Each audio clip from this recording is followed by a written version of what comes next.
te chamar para fazer a sua pergunta e expor sua ideia. Sintam-se livres para compartilhar suas ideias. Não existem ideias absurdas aqui. Aqui toda ideia é válida, tá? Por isso, não tenha medo de se expor aqui dentro do fórum. Além disso, busquem ser objetivos ao apresentar sua ideia para que todos possam participar, tendo tempo hábil para todos aí. At this section, we invite everyone to participate. To participate, we ask you to raise your hand, and in order, the moderator of the table will call you to ask your question or present your idea. Feel free to share your ideas. There are no absurd ideas. Here, every idea is valid, so don't be afraid to expose it within the forum.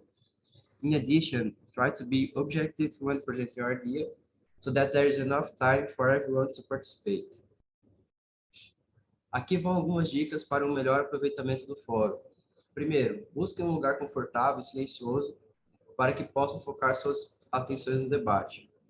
Peguem papel e caneta e tenham eles em mãos, ou um bloco de notas no computador, para não perder os insights. Se estiverem em casa com outras pessoas, é bacana avisar para não atrapalhar a atividade e que elas fiquem cientes que você sai em uma atividade. Pelo mesmo motivo, sugerimos manter os celulares em modo silencioso. Solicitamos também que deixem os microfones mutados e apenas abram quando forem a hora de fazer a pergunta ou compartilhar a sua ideia. Here are some tips to make the most of the forum. Find a comfortable and quiet place so you can focus your attention on the debates. Have a pen and paper handy or a notebook open on your computer so don't miss all this on the sites. If you are at home with other people, it might be nice to let these people know that you'll be participating in the forum so you won't be disturbed. For the same reason, we suggest keeping cell phones on silent mode. We ask that you keep your microphones muted and only muted when you are going to ask a question or share an idea. Podemos dar início agora à primeira mesa de debates. We can now start the first debate table. Para a primeira mesa de debates, a gente tem o tema protagonismo conjunto e coliderança evolutiva, com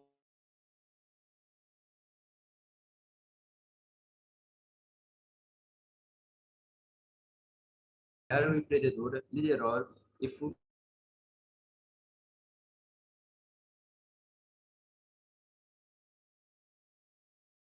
Está vendo um delay.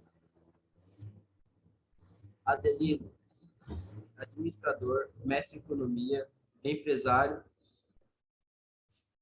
pesquisador, professor conscienciológico, membro do colegiado gestor e cofundador da Liderário, e Marcelo Brivilati, ex-atleta e treinador de atletismo, pesquisador, professor de Conscienciologia e membro do colegiado gestor da Liderário. Podemos dar início ao nosso primeiro mesa de debates aqui.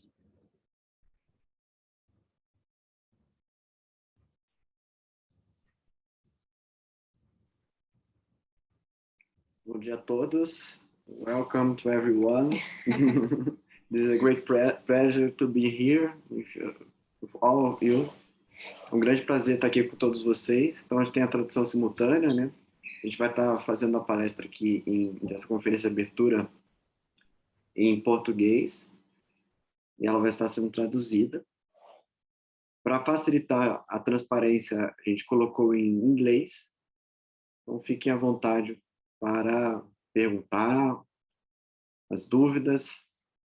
E nós vamos procurar estar trazendo um pouco dessa teoria do protagonismo conjunto que a gente pesquisa na liderologia. E a ideia desse primeiro debate, todos fiquem muito à vontade para estar participando, porque a gente traz essa teoria, mas para a gente já partir de um ponto do que é esse protagonismo conjunto, do que é essa coliderança evolutiva. Porque essas ideias, elas poderão nos ajudar muito, né, contribuir com todo o debate, com todas as trocas de ideias, experiências que vão ocorrer ao longo do nosso encontro aqui hoje, nesse fórum. Então, por isso que nós optamos em abrir, né, esse fórum com essa teoria, para justamente contribuir aí para todo o nosso bate-papo, nossa conversa de hoje aqui nesse fórum, tá bom? Então, bora lá, né?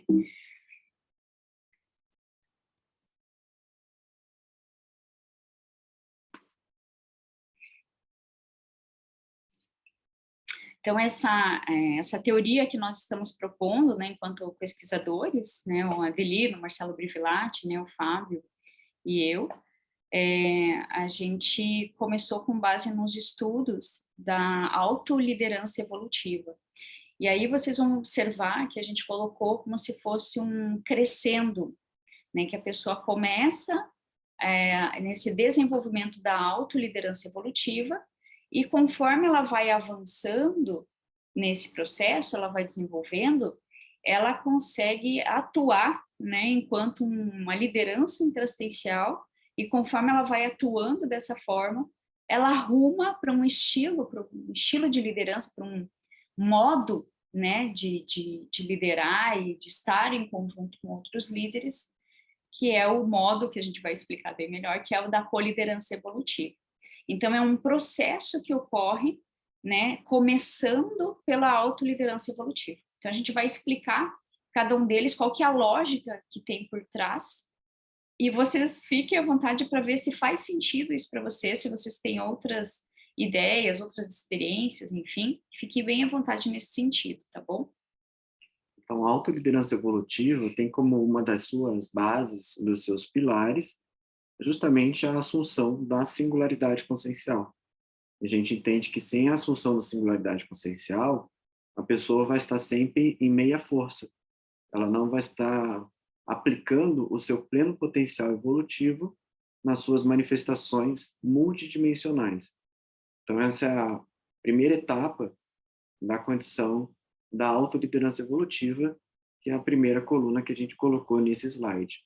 E essa singularidade consciencial, né, se você for perguntar, puxa, Simone, o que na prática é essa singularidade consciencial? Uma coisa que pode nos nortear a compreender isso é pensar na tua identidade, na tua essência extrafísica. Então, é quem você é na sua raiz. Que todos nós aqui, nós viemos de uma comunidade extrafísica, né? A gente passou por um curso intermissivo. E essa nossa identidade, você traz uma essência nela. Você traz ideias inatas, evolutivas, né? Você traz vários traços que são seus, né? Que eles não foram necessariamente só aprendidos no curso intermissivo, eles já vêm com você dentro de um processo seu, da sua ficha evolutiva pessoal. Então, a singularidade consciencial, quando a gente está em contato com quem realmente nós somos, enquanto consciência extrafísica. Então, essa é a ideia. Nossa, mas isso é difícil. Não, não é difícil. É que a gente não, às vezes, não para prestar atenção no nosso íntimo, naquilo que realmente a gente pensa, em quem realmente a gente é. E tem várias técnicas na própria Conscienciologia, né, tem o livro 200 Teáticas da Conscienciologia, né, dentre outros, tem várias técnicas que nos ajudam a ouvir, a nos ouvir, né, a entrar em contato com realmente com a consciência que nós somos, né, extrafísica. A gente, inclusive, costuma dizer que a primeira etapa envolve o processo da autoaceitação, né? Ou seja, nos aceitarmos como nós somos. E isso envolve, antes de mais nada, deixar de fazer força para tentar ser quem nós não somos. E esse movimento acaba acontecendo em grupos, né? Quando a gente tende a querer agradar o grupo onde a gente está, quando a gente, por exemplo, empresta valores do grupo que na verdade não são nossos, mas com a tentativa de ser aceito por aquele grupo, quando a gente importa princípios que não são muito evolutivos, mas são princípios que o grupo usa, e a gente acaba utilizando às vezes para poder se adequar ao grupo. E o intermissivista, ele tem um desafio adicional, porque ele, de certo modo, é um agente anti-normose. O que é a normose? Normose é a normalidade patológica. É aquilo que é considerado normal na sociedade, mas do ponto de vista evolutivo, não é algo normal, homeostático, do ponto de vista de gerar ambientes mais evolutivos, de estar alinhado com os amparadores, com o trabalho interassistencial.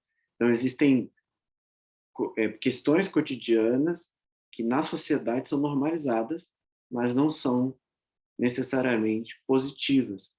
Então, o desafio do intermissivista é ser um agente anti-normose. E, para isso, ele precisa estar alinhado com quem ele é, com os seus valores evolutivos, com seus princípios também evolutivos e com o seu propósito evolutivo. Por isso a gente fala muito com essa condição também da autocosmoética, que é essa integridade pessoal em relação aos seus princípios, em relação aos seus valores, em relação à sua singularidade e em relação ao seu propósito evolutivo nessa jornada, nessa dimensão intrafísica. É aquela ideia, né, de você, a gente usa muito esse termo aqui, né, no Brasil, né, não sei como é que vocês usam, é bancar, né, você sustentar os seus princípios e valores evolutivos, né, sustentar aquilo que é o mais sério, aquilo que é o mais importante nessa vida, né, no seu caso. E muitas vezes, não só esse processo das sociedades, né, de maneira geral, desse meio que nós estamos inseridos, tem uma certa pressão, até por causa do próprio ritmo dessa dimensão intrafísica, e às vezes a gente também se ilude, porque no próprio grupo evolutivo nosso também tem essa pressão. Não significa que, por nós termos encontrado nossos amigos evolutivos, estarmos, né, numa comunidade conscienciológica, isso também não significa que a gente não precise ficar alerta nesse sentido, né? Porque estamos nessa dimensão extrafísica, estamos numa condição humana, então nós somos passíveis, sim, de muitos erros e muitos equívocos, até devido aos nossos próprios traços fracos, coisas que ainda precisamos melhorar, superar, né? Então, assim, é muito importante a gente manter uma postura do princípio da descrença, né?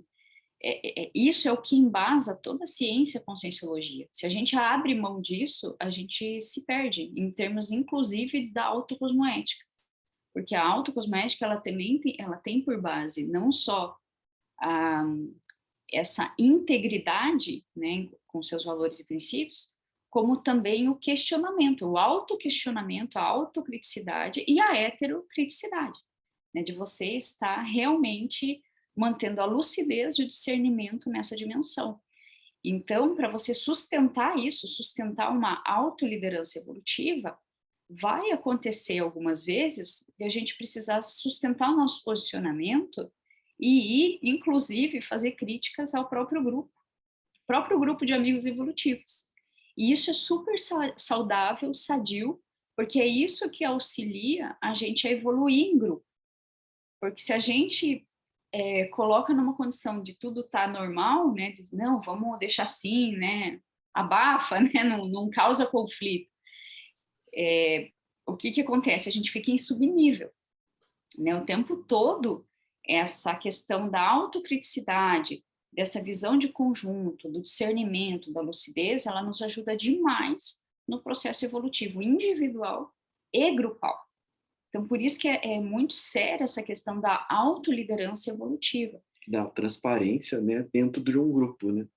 Então é você, líder de você mesmo, do seu próprio processo evolutivo, mantendo o autodiscernimento, a lucidez, nos vários grupos que a gente convive. Inclusive, né? Mantendo e preservando a sua singularidade consciencial, onde quer que você esteja, em que grupo você estiver, independente de onde você estiver. Então, vê se isso faz sentido para você, se tem lógica essa questão, e quanto mais a gente consegue desenvolver essa autoliderança evolutiva, e sustentar isso, mais a gente tem uma habilidade, uma facilidade de fazer uma autogestão existencial, que até essa questão da autogestão existencial, nossos amigos aí da Apex, eles estudam muito isso, tem até um curso, né, deles que a gente indica de autogestão existencial. Então, essa autogestão, ela é um resultado da aplicação da autoliderança evolutiva. Tanto que a gente observa nas preceptorias que a gente faz de autoliderança evolutiva, que quem tem dificuldade em fazer a gestão da sua própria vida é porque a pessoa ela tem ou ela não tem autoliderança evolutiva, ou está muito incipiente, está muito no início ainda, né? Ainda está começando a entender esse processo. E a maior parte das pessoas que não têm autoliderança evolutiva são pessoas que passaram por experiências de outras vidas com relação ao processo da subjugação, da escravidão, da dominação. Então, elas não têm essa força interna para elas serem elas mesmas. Então, elas vão enfrentar mais desafios que são positivos no sentido de ela sair dessa condição e ela assumir a própria evolução dela, a própria liderança do processo dela. Então, é muito sério a gente ajudar as pessoas a saírem do processo da auto-vitimização, da subjugação, da escravidão de todas as formas, para ela chegar nesse patamar da autoliderança evolutiva. E essa assunção da autoliderança evolutiva, então, ela passa por 3 pilares. Então, o primeiro é a assunção da singularidade. À medida que a pessoa vai assumindo essa singularidade, ela vai se aproximando da sua bússola intraconsciencial, e com isso ela começa a se aproximar também do seu propósito evolutivo. E na medida que ela se aproxima desse propósito evolutivo, ela precisa aplicar, bancar isso na prática. E aí entra o terceiro pilar, que é a autocosmoética. Então, a gente coloca esses 3 pilares da condição da autoliderança evolutiva: a assunção da singularidade, a clareza quanto ao propósito evolutivo e a autocosmoética para bancar esse propósito na prática. E até, só fazendo um adendo aqui, né, que propósito evolutivo, para nós, né, dentro da liderologia interassistencial, não é o mesmo que programação existencial, que ProExis, tá? Ele tem um detalhe aí, eles se complementam, mas são coisas distintas, né? Então, a programação existencial é o plano mesmo, é o planejamento estratégico evolutivo, né? É o planejamento existencial. E o propósito é o que você quer agregar de valor na sua vida e na vida das outras consciências. E esse propósito, ele é mais perene. São coisas mais fixas, tem muito a ver com a consciência em si, né? Com a essência daquela consciência, com Mater Pensene, né? Necessidades evolutivas, mas mais relacionada a esse Mater Pensene dela, né? E a programação existencial, ela é mais dinâmica. É o como chegar lá, né? Que é o como fazer para você aplicar esse propósito nas vidas que você vai seguindo, né, de uma vida para outra. Porque a estratégia, a ProEx, né, que é a estratégia evolutiva, ela é dinâmica, ela é mutável conforme a época que você está, conforme os encontros grupais. Às vezes não dá certo para encontrar com aquele grupo que foi programado, não dá, vai ter que mudar plano B, plano C. Então, esse plano, ele é dinâmico, mas o propósito não, ele é mais perene, tá? Então, só para fazer esse adendo aí, porque isso ajuda demais, né, a gente no nosso processo de autopesquisa, né, quando você pensa acerca do seu propósito. Ou seja, às vezes as circunstâncias mudam, né? Aparece uma guerra, aparece algum conflito mundial, alguma situação, e você precisa readaptar o seu plano para chegar naquele objetivo. Um exemplo que a gente pode pensar é o próprio professor Valdo Vieira, né? Então, se for pensar em termos de propósito, né, uma coisa que ele sempre agregou, né, na vida dele, na vida das consciências que estão com ele, é a questão do parapsiquismo interassistencial, né? É usar o parapsiquismo mas como uma ferramenta lúcida para a interassistência. E então isso ele, inclusive, passando, né, para as pessoas que elas poderiam ter autonomia parapsíquica para fazer isso, né, e não depender de gurus, de mestres, enfim.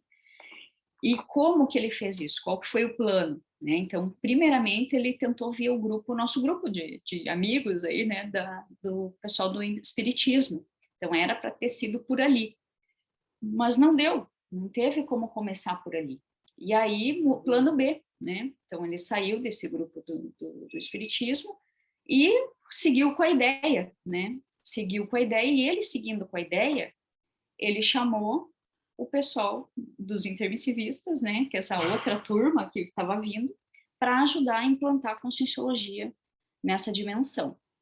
Né? Estamos no início do princípio, do começo, né, desse plano, mas ele precisou ser reformulado. Né? Inclusive, era para ter sido num país e foi em outro. Então, para vocês verem então, o propósito se mantém. Contudo, o como fazer isso, ele precisou adaptar junto com os amparadores. Ou seja, muitas das vezes a gente vai se ver, às vezes, num dilema entre manter o trabalho dentro de um determinado grupo ou bancar a ideia evolutiva, a ideia inata que a pessoa tem, que vai envolver uma atração de outro grupo complementar àquele para dar continuidade ao processo. E aí tem essa lógica, né, gente? Quanto mais a gente vai conseguindo assumir essa nossa consciencialidade, né, e assumir a liderança sobre a nossa própria evolução, a gente vai passando mais confiança para os nossos amigos astrafísicos, os amparadores astrafísicos. E aí sim, e é muito parecido como acontece aqui no intrafísico, né, que você vai crescendo no teu trabalho, na tua vida, vai dando conta das coisas da tua vida, e mais coisas vão aparecendo para você. Não acontece assim, né? Aumenta as sincronicidades, né? Nossa, parece que estou no caminho certo, né? Mas por quê? Porque você está conectado, você está alinhado com aquilo que é realmente importante, que tem a ver com o teu propósito. E aí, quanto mais a gente vai ficando alinhado com isso, conosco mesmo, com a nossa consciência, mais os amparadores vão vendo que, puxa, olha que legal, aquela consciência, ela banca as coisas que ela realmente acredita, que é importante, e ela está ajudando no contexto ali já ao redor. Então, essa equipe astrafísica, ela já fica interessada em, opa, não, a gente quer essa pessoa na equipe junto.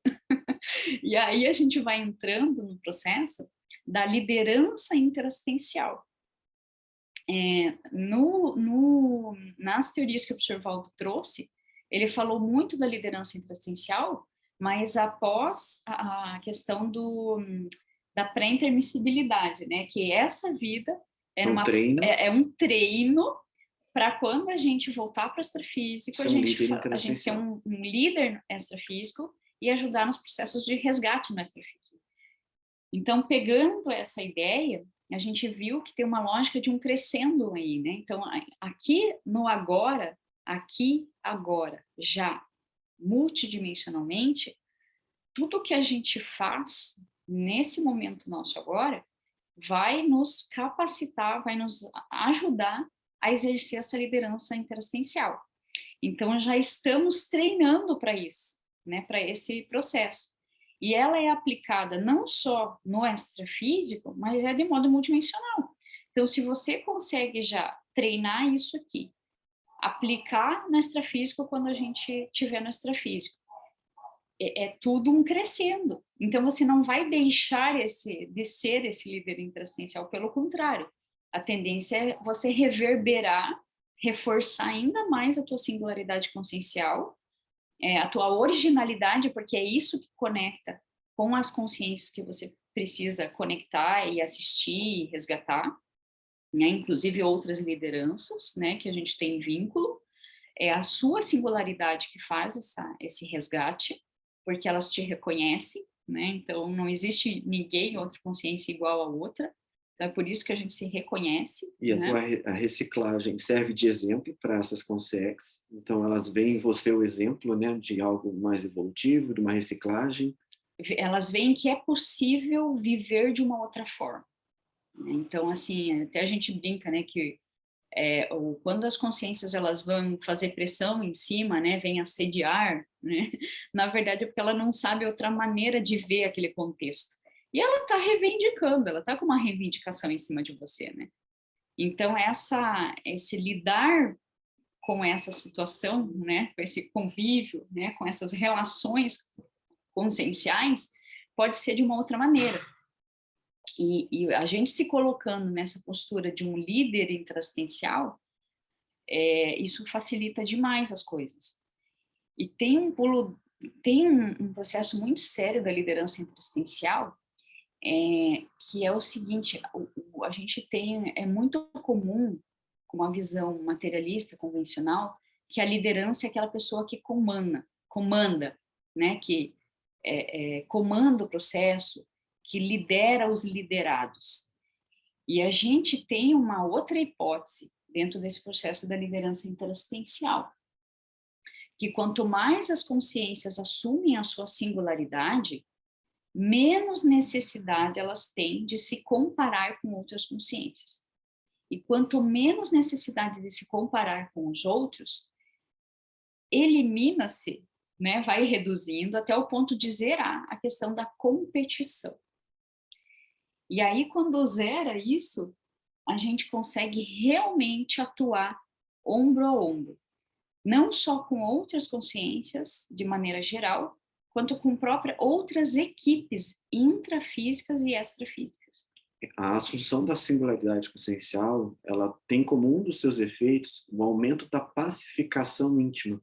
E a pessoa, ela reduz os autoconflitos, aumenta o bem-estar, ela se conecta mais com os amparadores, ela fica mais tranquila, ela começa a valorizar mais quem ela é, de fato, aquilo que ela tem de bom. E essa autopacificação vai gerando, por sua vez, uma heteropacificação. E ela vai se tornando mais fraterna, e com isso mais colaborativa, universalista, e vai conseguindo trabalhar cada vez mais, ombro a ombro, com as outras consciências. Então, a questão da competição deixa de fazer qualquer sentido quando a pessoa atinge um nível maior de assunção da singularidade consciencial e de autoliderança evolutiva.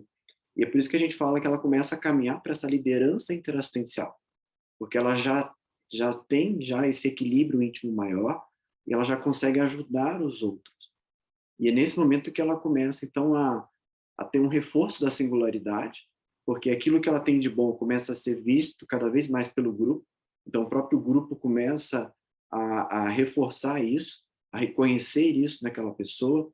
Há também uma reverberação da autocosmoética, dessa autoridade consciencial, e a pessoa começa a caminhar para o empreendedorismo evolutivo.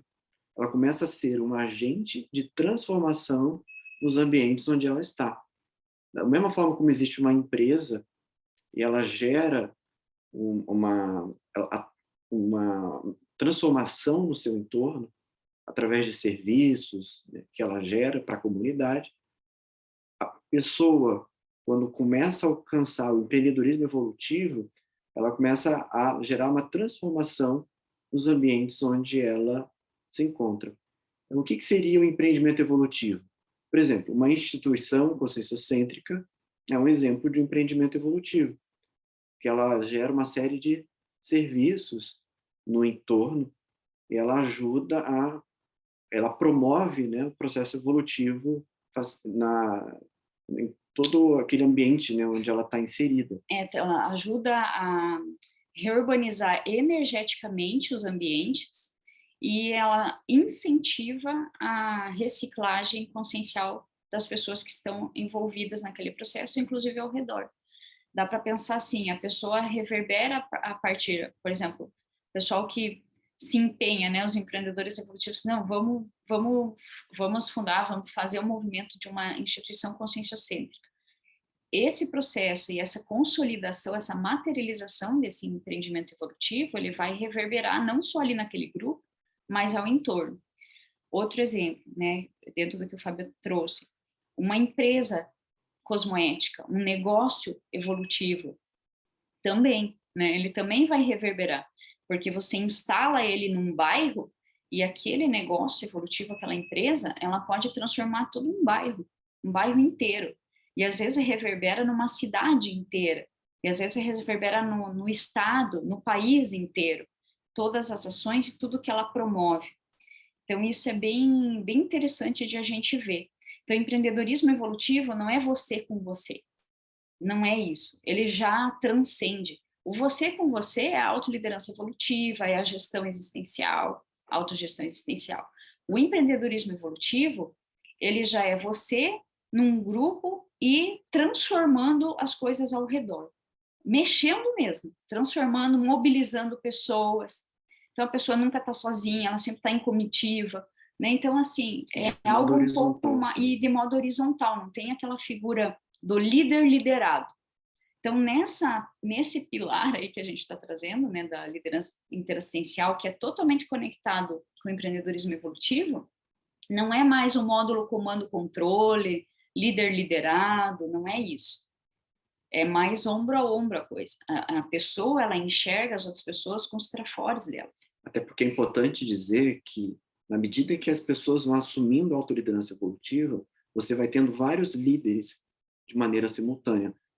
Ou seja, estamos saindo do paradigma convencional, onde, quando uma pessoa assume a liderança, os outros assumem a condição de liderado. Então, sob a ótica do paradigma consciencial, é possível que todos sejam líderes ao mesmo tempo.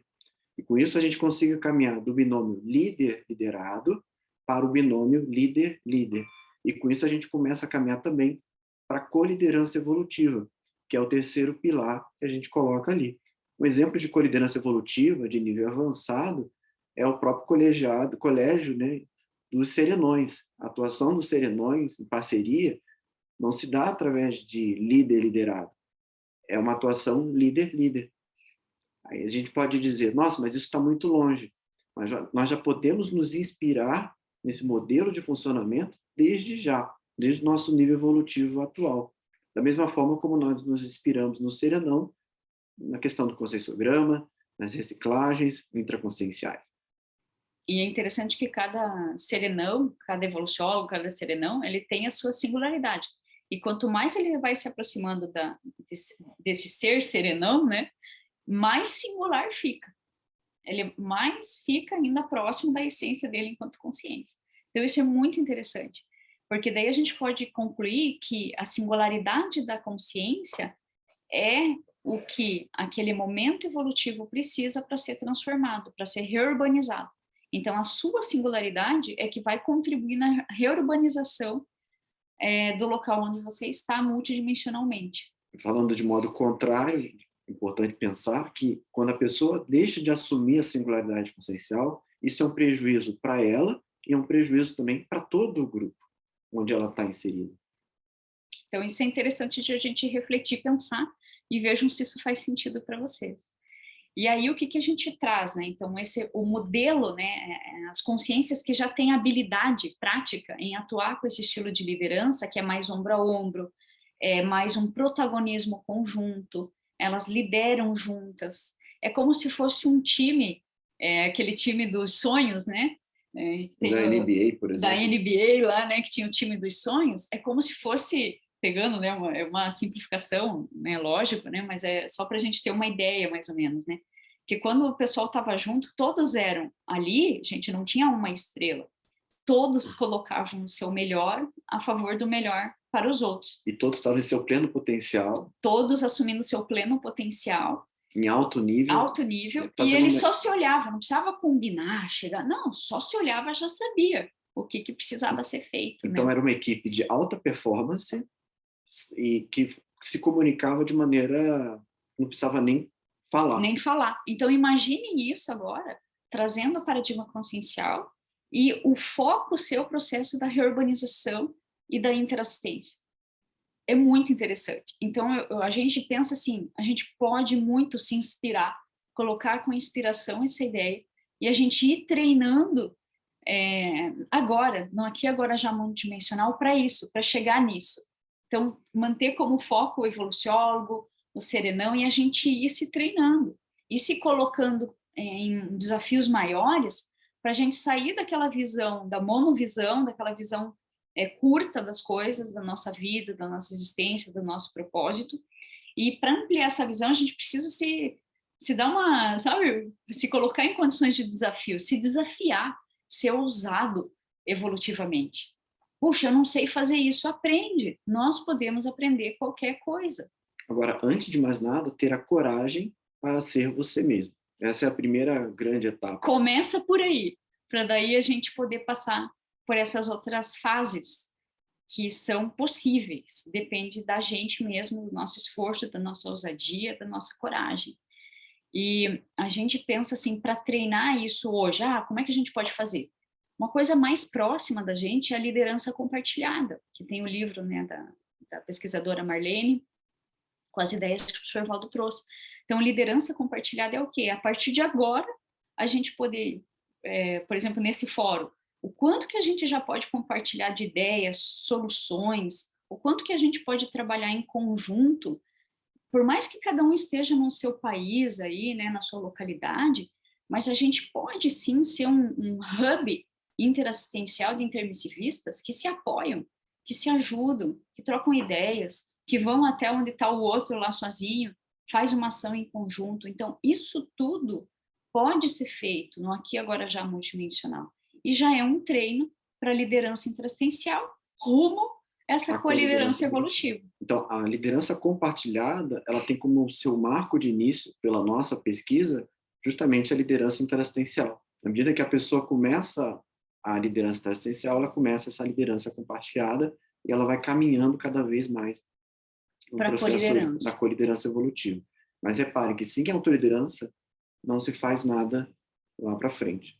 Então, existe um crescendo, tá, gente, em relação à singularidade, da assunção da singularidade, o reforço da singularidade, para a intensificação dessa singularidade, a aplicação da autocosmoética, depois uma reverberação dessa autocosmoética e uma aproximação da cosmoética, essa lei de causa e efeito do cosmos, uma amplitude de lucidez em relação ao processo da cosmoética.